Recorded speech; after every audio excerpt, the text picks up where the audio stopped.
try to reconstruct 3D structure of protein from residue-residue context. Good afternoon, everyone. I'm going to present about a method called CONFOLD that can take protein residue-residue contacts and secondary structures to build three-dimensional models. So here is the introduction. Recently in the field of protein structure prediction, actually since the last 5 years, there has been a resurgence of interest because of prediction of contacts. So we have a lot of methods that build contacts, and then we can use these contacts to build protein 3D models. A lot is going on the left side. A lot of energy is currently being put into the left side to predict residue-residue contacts. And the new interest is not only because of the breakthrough in algorithms, but also because we have so many sequences that can be used to predict sequence-based contacts. So there are many co-evolution derived contact prediction tools, and there are some machine learning based tools as well, and there are some approaches to combine them and produce hybrid contact prediction tools. But there is not much going on this side where we can use predicted 3D contacts to build models. Currently there are two approaches. One approach is to use contacts and build models ab initio without using template information. And the other approach is to use existing template fragments to build 3D models. My work involves around this, where I build models from the scratch without using template information, and I improve the existing method to come up with better 3D models using the same contacts and secondary structure information. So first, what are residue-residue contacts in proteins? Two residues I and J are said to be in contact if their carbon beta atom are less than or equals to 8 Angstrom distance in the physical space, in the XYZ space. For example, in this protein, residue 20 and 5 are in contact because the distance is only 7.8 Angstrom. There are a lot of variations to this definition that many authors have proposed. For example, using carbon alpha instead of carbon beta, or trying different other thresholds, like lower thresholds like 7 Angstrom or even 12 or even more than that, and trying different minimum sequence separation. This is not a real protein. I created this image in order to explain how contact threshold influences number of contacts in the protein. For example, in this structure in the right, if we set the distance threshold to 8 Angstrom, we see that there are only 2 contacts. Now, I increase the distance threshold to 12 Angstrom, and we see that there are contacts all around. And I increase the distance threshold further to 20 Angstrom, and we see that there are many contacts in this structure. Now, we can think that having too many contacts makes it much easier to reconstruct the structure, but then we also have the challenge that we have too many contacts to predict and use to build 3D models. Let's talk about building 3D models using these predicted contacts. These are the two available data sets that actually demonstrated predicting predicted contacts and build 3D models using that. This paper was published in 2011, and they tested on 15 different proteins.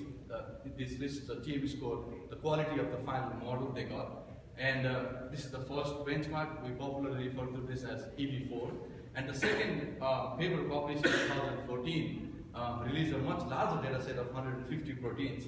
And in x-axis, this is the plot for the precision of the contacts, and in y-axis we have the quality of the model. We see that for the proteins which have higher precision contacts, we have better models, which is quite obvious.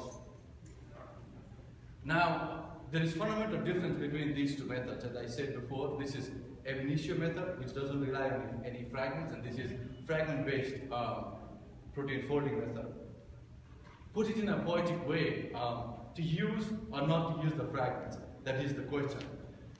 This question aside, there are a lot of challenges in the field of ab initio without using fragments. The two main challenges are to reconstruct the secondary structures in a protein. So we have the predicted secondary structure. Can your method actually take the secondary structures and reconstruct them as it is? So if you have a helix as input, can your method build helix? If you have beta sheet as input, can the method build beta sheets? And then we have the noise in predicted contacts. The method should, of course, when given true contacts, should be able to reconstruct the structure, get the original structure.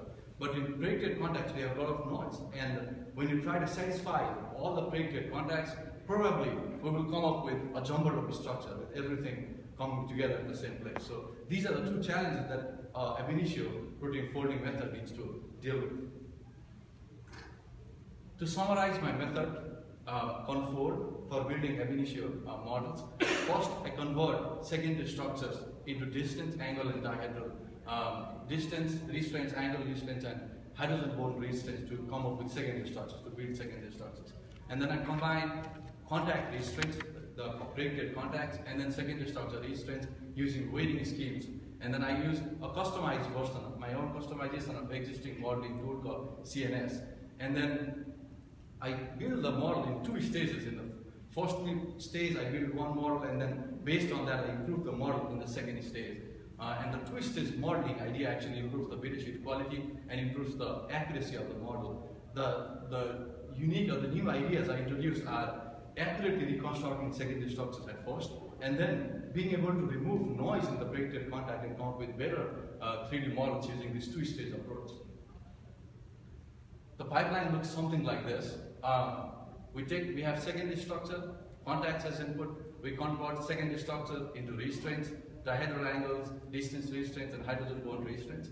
In the same way, we convert contacts to distance restraint. We weight them together, combine them, use modeling tool to come up with the first round model, model in the stage 1. Now we move to stage 2, based on the best model, the top model built in first stage. We check if any strains are close together. Then we try to pair them up using secondary structure restraints. We detect beta sheets and try to form beta sheets.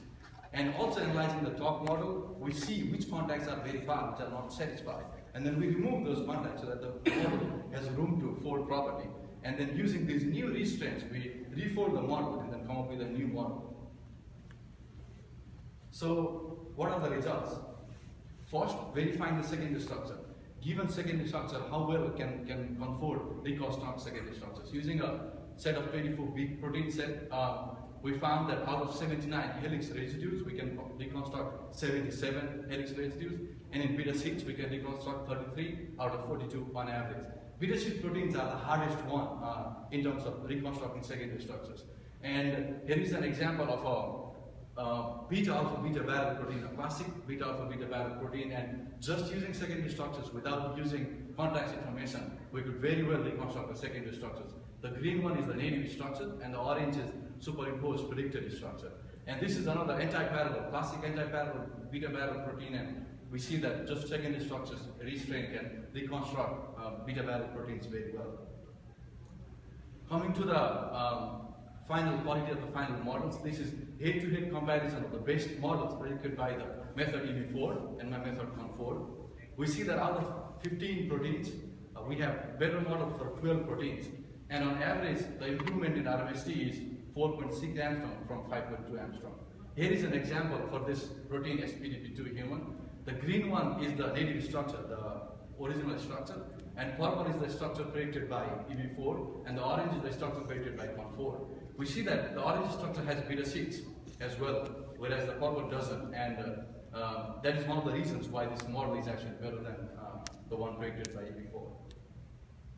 So that was the comparison of the best models. What about the overall model pool? Since we had the same number of models to compare, we also compare the number of all the models in the model pool. We see that this red line and the purple line are the final CONFOLD models, and this greenish line is the EB4 models. We see that on x-axis, as we go further down, there's a high TM score, means better quality models. We see that our model pool has better quality than the EB4 models. And if we look closely, we will see that the red line represents contact filtering, or stage 2 contacts, and we see that stage 2 has better models than stage 1 models. Actually, stage 1 model is very similar to the EB4 or the currently existing model pool, and our method, our second two-stage modeling process, improves the overall model pool, and we have better models. So how does the two-stage idea, the idea of building models in 2 stages work? As an example, we have this protein 1NRB, and this is the model in stage 1. Green is the native structure, orange is the predicted structure superimposed, and we had 60 contacts, top L contacts used to form this model, predicted contacts, and out of 60 contacts, 8 contacts were not satisfied in the model, and 8 contacts were removed to build second stage model.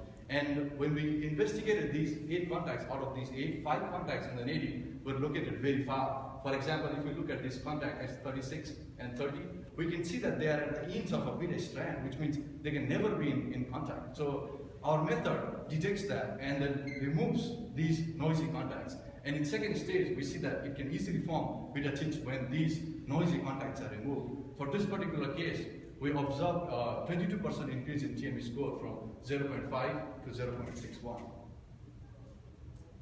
To conclude, we can reconstruct secondary structures, helices and beta sheets in proteins from scratch very well. This has not been done, not been done before, and we saw that this can be done. And existing ab initio methods for building 3D models using contacts can be improved. And the idea of two-stage modeling approach can improve the model's accuracy by removing noisy contacts. I'd like to thank my advisor, Dr. Cheng, and my friends Dave, Renji Jilong, and Jay in our research lab. Thank you all. So we have time for a couple of questions. So how well is your model at predicting unknown proteins that don't exist in any sort of database? I think you're referring to the whole problem protein structure prediction. My method takes contacts as input. So if you give me good predicted contacts, you're definitely very good models. So it relies on the quality or the accuracy of predicted contacts. And for many of the proteins, there are only 2 data sets, benchmark data sets available that have predicted contacts. One is the 150 proteins, and for the proteins for which the contact quality is very high, accuracy is very high, we build very good models with angstroms, RMSTs around 3 or 4 angstroms. In realities, even if there's a 0.5 angstrom RMST in molecular replacement or we are doing the rate associated, never happens. There are some times the model predicts 2 domains, but when you solve the persistent there, it is a 3 domains. So how do you remove this type of bias? Because your model also has 4.5 angstrom RMST deviation. Yeah, definitely. I think you're referring to 2 different things. First is determined fold. Like detecting 2 domains instead of 3 is a huge mistake of the prediction because you didn't even determine or predict fold correctly. You have 3 domains instead of 2 or 2 instead of 3. That's a I would say a first thing that a structural prediction method should do, that is identify how many domains are there, right? Currently, this is the accuracy we can get, and it totally depends upon the accuracy of the contacts you have predicted. With reconstruction, it has been shown that on average, there are tests drawn on around 2,000 proteins in different spoke families. If you have all the contacts predicted correctly, then still you cannot you cannot build the structures with less than 2 angstrom RMST.